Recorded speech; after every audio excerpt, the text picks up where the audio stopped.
Hello folks, starting a new semester now, fall 2012, and we're going to be spending the next 15 or 16 weeks looking at the topic of violence in families. Of course, this is not a particularly easy topic to address for anyone. In the past, when I've taught courses similar to this here in Kenai at the college, I've found that even students who had taken a number of other courses from me where we had talked about issues related to family violence were still very surprised and somewhat overwhelmed by the material when we looked at it in depth during the course of the semester. And so I'm just kind of telling you this, not a great opening to the course, I suppose, but just letting you know that this isn't a particularly easy course to complete. And I trust that you'll all be able to hang with me throughout the semester. The material is not light reading, and it isn't a fun material to cover, but it is stuff that is very, very important for you in the social work field to know and be aware of, because undoubtedly you will encounter issues related to family violence during your career more times than you might imagine.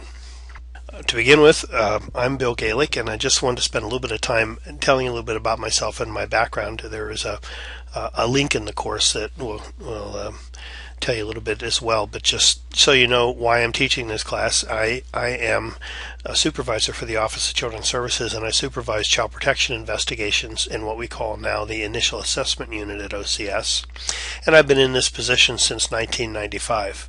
Prior to this time, I worked a few years in public assistance in Florida, spent 4 or 5 years in child protection in Florida, carrying my own caseload as a child protection worker there in the a long time ago, and then also another 8 years working in residential treatment and care for children who have been abused and neglected in Florida. In 1987, I moved to Alaska, spent about 8 years working as an outpatient therapist at the mental health center there, again working a lot with children and families at that time, and then finally in 1995 moved over to my current position. So I have about 40 years experience in the social work field. I have a master's degree in social work, and the letters after my name stand for Licensed Clinical Social Worker, which means that essentially the state recognizes my training and expertise and certifies me to function in the field of clinical social work without supervision if I needed to. Now, I've not ever opened up a private office, and don't really think that I'll be doing that, but nonetheless I have the credentials for that. Oh, in addition to that, of course, I've been teaching for most of the last 20 years at Kenai Peninsula College, different classes in sociology, social work, and human services. This particular course was commissioned by the School of Social Work at UAA in Anchorage for presentation, but I've taught a course somewhat similar to this, a child abuse and neglect class in Kenai in years previous. You can reach me if you need to contact me at either of the two email addresses here on the screen. The first one, of course, is my university address and is the address that the university prefers to see students communicating with instructors at because of privacy and those kinds of things. But my home address, which is below that, is also very equally private. No one else reads my email, and so you don't need to worry about other people opening up your email if you write to me about certain concerns or issues in the course. I do check my home email address more frequently than I check my university address, but I try to get on the university address at least once a day as well. You can also contact me via phone, and there are the two phone numbers. For those of you that might be taking this course that are out of state, you want to add area code 907 to that phone number. However, you'll find probably the most reliable way to reach me is through my email, and most rapidly through my email address at home. Your text is a course that is a textbook rather that I've never taught out of before, and it's new to me. It is, if you have the book in your hand, you already know this is a very big book, but relax, because about 250 pages in the back of the book are references and resources and things, which really makes the book even better, I think. But the text itself isn't terribly easy reading, and again, I'm not really advertising my course very well here to get started, am I? But the truth is I find that the material in the text is really focused a lot upon statistics and studies The tables, some of them are pretty obscure. It's kind of hard to figure out exactly what it is they're trying to tell you in these tables. And so if you run into that and you find some frustrations with the tables, don't blame yourself, and just understand that your instructor shares kind of the same feelings about it. And don't worry too much about the tables. Get the important points, in the content in the readings, and I think you'll do fine. My weekly lectures will help to draw out the important things in those chapters also, so I want to encourage you, in addition, and you can't just listen to my lectures to get through this course, you have to read the book, but in addition to reading the book, please do listen to the lectures. I think having it presented in both formats will help it incorporate better for you. In addition, in your book bundle, I think you have the reader issues for debate and family violence. There are, I think, 7 or 8 different topics in here that are sort of current hot topics in the field of study of family violence. You will not have assignments in this book during the course of the semester. This little reader is really intended as a launching point for you for a group project you're going to be doing during the semester, and we'll talk about that later. One of these topics will be assigned to you on a random basis to do a presentation on, and so the material in that chapter will be sort of the foundation for launching you into some research in the field, but it wouldn't be the focus of your paper, but it would be the sort of the foundation for you to begin your research on the topic. You might find other topics in this book that are interesting to you, and if so, I encourage you to read them, because there really are some pretty lively readings in this little book. But this is more as a resource and reference for you, and it's not something we're going to be doing assignments out of. I want to walk through the course syllabus with you. I hope you have, first of all, that by now you have done the Start Here segment, and you found the course preparation link on the first page of or the second or third page of the Start Here segment, so that you have all the materials and things lined up that you need for the class. Please make sure you go through the Start Here if you haven't done that already. It's at the top of the menu in the course after you log in. The course syllabus is also available to you at a link on the course and can be downloaded and printed, and I encourage you to do that and keep handy a hard copy. One of the things in the course syllabus I want to be sure you do is to understand about attendance and participation requirements. This course is a little bit modified because of the fact that this is an online course, and so you don't show up and raise your hand, or I don't see you sitting in the classroom every day. So this tells you a little bit about how it is that I see that you're checking in on the course, and how you get your participation points. This class really, online teaching, some people I think kind of have a sense that you kind of just log in when you feel like it, and you do your class, when you get around to it. But I want to tell you from the start that it's very important for you to log in every week, log in frequently every week, possibly, and stay caught up in the course. You can't let it go for 3 or 4 weeks and then log in and try to do a month's worth of work, because much of the work you're doing here has to be done as we go along every week. You're interacting with other students. It isn't just you putting in material and me reading it and giving it a grade. So please be sure you understand that participation means that you're logging in regularly. Also, because a lot of your communication with me and with your classmates is going to be in writing, you need to make sure that you understand the difference between appropriate and inappropriate responses to posts. More on this as we go on in this little segment here. So you see where your points are earned for the course. There's a total of 550 points. Let me see if that adds up. 350, it does. Well, almost. Attendance and participation, 50 points. Your term project, which I'll be explaining in a few moments, 150 points. Your discussion boards and blogs, those are done every week. There are a total of 210 points. That's 15 points a week times 14 weeks. Actually, I think you probably find that there's a little bit of a bonus week in there or something, because I think you're actually going to be blogging across 15 weeks, I think, or putting in discussion boards at least across 15 weeks. Tests, there are 7 tests. Keep your anxiety down. I'll tell you about that in a minute. Don't worry about those.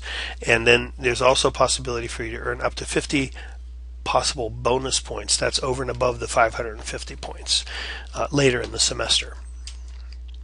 So this is how the grading scale is based up. That's a pretty standard scale, I think, that UAA uses for classes. One of the sort of the meat of the courses is your discussion boards, and every week I'm going to post a question, occasionally maybe a second question or a topic for you to write a post on. Your posts, your original post, should be made within a week after the response becomes available, or the question becomes available to you. So if next Sunday you have a discussion board topic open up on the 2nd of September, you should have your original post made in the course by September the 9th, the following Sunday. That gives you a week to read the material, maybe look around you in your environment and listen to the news, think about things, talk to other people perhaps, whatever, to absorb all of these things, listen to the lecture certainly, and then you make a response the following week. A few days later, you should go back into that discussion board and see what your other classmates have posted also, so that by the following Thursday, that would be almost 11 days, or 11 days after the topic originally appeared, you should have 2 posts or 2 responses to your classmates' posts. So it isn't, again, just you going in and posting and looking for a response from me. You should be using this board as a forum to discuss the topics with your classmates, as well as telling me a little bit about what you think about it. Many of you have done discussion boards before, and it's not, it's a pretty elementary process. For those of you that don't understand them, I know that I may get questions from you, so you'll have you can send me emails. You can also post in the discussion forum called Ask Me, which is at the top of the discussion boards when you click on that link on the course menu. So you make your original post in the discussion board, and then a few days later you go back in and you respond to at least 2 of your classmates' posts, and altogether those will get you 10 points each week. Okay, that's your discussion boards. In addition to that, now the discussion boards, I will tell you, are public and within the class, so that everything you type, your classmates and your instructor can read. In the blog, which you don't have set up just yet, but hopefully will before too long, you will have another question that you will be responding to privately with me. So this is an opportunity for you, and particularly in this class, this is and again, as I said, it's kind of tough material, and we tend to have reactions to these things, whether positive or negative. Sometimes they stir up things from our childhood that we want to talk about or write about or whatever. This is a place for you to do that, and I want to encourage you to make good use of this. Again, your responses should be at least 150 words. More and really more is good. That's sort of a basic minimum for you, but this is an opportunity for you to communicate with me about the topic and talk or write privately with me, and I do try to respond to these things, if not weekly, at least every couple of weeks. So altogether, you earn up to 15 points possible between the discussion board, which is 10 points, and a blog post, which is 5 points every week. You're going to find a thorough description of how your post can earn points in this week's learning unit in that section called How Your Post Will Earn Points. There is also a link on the course menu called Board and Blog Grading Guidelines, which spells that out for you also on a more or less permanent basis right there. I get a lot of questions about this as the semester goes along, and so I decided to put a little button on the course menu to explain all that to you. For your term project, this is the 150-point project. You are going to be assigned to a topic of some controversy in the area of family violence, and another classmate will also be assigned to that. 3 other classmates will be assigned to the topic. 2 of you will be assigned to what is more or less the yes position to the question. The other 2 will be assigned to the opposite position. So you and your other person in your particular position. If you're a yes person, then the other yes person and you will kind of divide up that topic, figure out how you want to divide up the research in that topic, put it together along with the individuals who are arguing the opposite position, and you're going to put that all together, all four of you, into one paper, which will then be presented to me. The paper is, I believe, the length is specified in the syllabus. I think is something like 12 to 15 pages, I think is what it says. Seems like a big paper, but remember, you're really kind of dividing this up among four, so it's not so bad in that respect.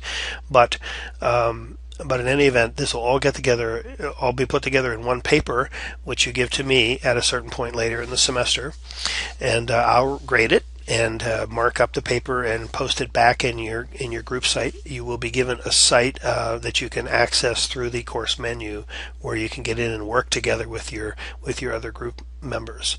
You'll have your own discussion board. You can use your own email system. You have a file exchange place. There's a number of different tools there you can use to work together. And so, and also, you should know, I can get in and look and see who's doing what. This is one of the ways that I figure out participation points. So anyway, after I have read and graded and marked up your paper, I will post it back on your group site so that all four of you can see it and read it and print it if you want, but no one else in the class does. However, once that's done, I would take your original product and post it in, without the grading and comments from me, post it in a discussion board forum, and there everyone else in the class can read it. And that is where you get an opportunity to earn your 50 bonus points, because as the semester goes along, then once everybody's papers are posted, you can comment on those other papers and earn extra points by contributing to the discussion of that topic. Something different than what you researched, but you'll be able to benefit from everybody else's research as well that way. So it's sort of like, in a face-to-face classroom, if you've done group presentations, this is your group presentation, but it's on an online environment. So there I talked about the bonus points that you can earn for reading your classmates' paper after they've been posted and responding to them appropriately. So that's the group project, and more on that later. Don't worry too much about that right now. I'll be assigning topics probably in 2 or 3 weeks, and you can get started on that. One thing I do want to say about the group project, though, before we leave this, it's very, very important that you begin working, once this is assigned, begin working on it right away. I know, and I'm one of these people, but I also know there are a lot of others who are procrastinators and who do very well simply by putting off to the last minute, the work that they have to do. If you're in a group of people, though, that are not procrastinators and the other 3 are already working, I will see there are 3 people working on this project, not 4, and that would probably affect your participation points. It causes a lot of anxiety for other group members trying to figure out how they can engage you, how much work they should do because they don't know how much work you're going to do, etc., etc. So you need to be communicating with your fellow group members early and regularly and working on this project steadily throughout the semester once it's assigned. Okay. The tests are given on a more or less bi-weekly basis. You can see, you'll find the test. You don't have to go anywhere for it. It's not proctored. It's an open book test. There are multiple choice and true-false questions. And you will find the test opening on Thursday of the unit week. So if a unit opens up on a Sunday, as they always do, they'll open Sunday morning. The new learning unit will open on a Sunday morning each week. That Thursday, in the weekly course content, you'll find an item appear that wasn't there before, but it will appear on Thursday morning. That will be the test for that is embedded in that unit. And that test item will stay available in that learning unit for about 11 days. And so then it will disappear again. And so you have about 11 days to take this test. So in each of those weeks there, and you'll get notices as the tests are posted, but in each of those weeks there, these tests will appear 3 or 4 days after the learning unit is open. Again, give you time to read and to do some of the work associated with the material before you try to take the test. When you take the test, you'll take it right there in Blackboard. The material, you'll get feedback on your answers after you're done with it. You'll see what your score was, and if you're not happy, you'll have 30 minutes, by the way, to complete the test. Once you open the test, you have to complete it. You'll have 30 minutes to finish those 20 questions. And so if you're going to use an open book, you really do need to have read the material first, because it's going to be awfully hard to find the answers otherwise. If you are unhappy with your first performance, the score you got in the first test, you can go back and take it a second time under the same conditions. Once you open it, you have to finish it, 30 minutes to complete the test. Of those two test scores, I will set up the grade center so that your highest score is recorded, not the lower or the latest or anything like that. So if you're unhappy with your first test, you can go back in and try it again. There are a few exceptions to the 11-day period at the end of the semester because of the way the class schedule is and everything. And you'll find the testing schedule in a course link in the course menu called Exams. And again, you will not find the test on that Exams link. The test is in the weekly course content and each of the weeks noted here. But you can find the testing schedule on the exams link, and also under the course calendar link in the course menu, you'll find the exam schedule there. Do not miss the test closing date. When the test has closed, it disappears and it will never come back again. So if you miss the test altogether during the 11 days it's open, you will forfeit the 20 points that you could get in that test. The most important button probably in your course menu is the weekly course content. This is where I put the meat of the course. This is where the lecture is. Basically, if you came into the classroom, the material that I would present to you or give to you in the classroom is here in the weekly course content. And so it's important for you to read through that and read through every slide, not just see the first one or the second one or skip to the assignments, but read through all the slides because there's important material in them, and it's a habit that you really I would hope that you would develop if you can, is to open the course. The weekly course content will appear every Sunday at 12:05 a.m. It will become available to you. And so hopefully sometime on Sunday or Monday, however your work schedule goes or your class work goes, you will open the weekly course content, read through all of the content, all of the slides, note your assignments, listen to the lecture, perhaps review the PowerPoint slides from the lecture, which will also be posted there for you to go back through if you want to. I mean, everything that is the meat of the course is in that particular segment every week, and so please be sure to go through weekly course content and read every slide every week until to the end. For those of you that have been in other online courses, this is the concept of Netiquette is not a new concept, but for those of you who are taking an online course for the first time, this might be something that's novel. And the idea is essentially that you may be at your computer and there may be no one else around you when you type things, but well, we know how it goes with email. Sometimes you say things a certain way and it gets read a different way, and people are upset with each other when there was never really any intention of upsetting anyone to begin with. This is something that is a danger in online communication, and so in your wording, please be cognizant of that and understand that on the other end is someone at their computer, a real live person with real live feelings, who will react as though you were sitting next to them to whatever you type. It's not anonymous. It's not just between you and me. This isn't something that you go in and type and it doesn't have an impact on anyone. What you type will have an impact, and hopefully you'll be discussing these topics. Again, these are going to be difficult and sensitive topics, and so please be cognizant of the fact that among you may be individuals who've had personal experiences with these topics or who are living personal experiences with these topics. And so respectful communication, careful communication is key to being able to have a safe online environment. And I do want this to be safe so that everyone feels as though they can say what they need to say, but in a way that is respectful to others. Never threaten, never post comments that are derogatory to other people, and when people do make mistakes, please try to forgive them.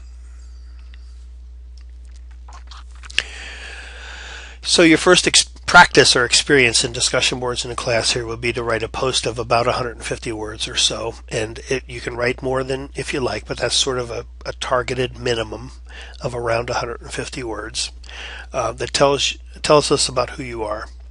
And there's some examples of things you might think to write about, the kinds of things you like, things that interest you. Why are you in this course? What is your major? Where is your career going to be?